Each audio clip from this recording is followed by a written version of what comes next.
Mag-ingat ka. Si Ninong! Andiyan lang siya kanina eh. Ato, hindi siya pwede makalayo. Hindi niya kakayanin. Alas mo lang siya ng mahalay kanina.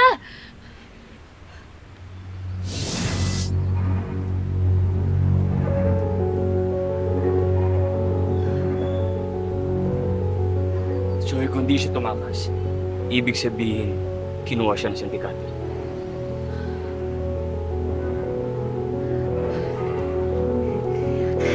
Andrew, kailangan natin tumawag ng polis. Baka mahabol pa natin si Ninong. Joey, relax.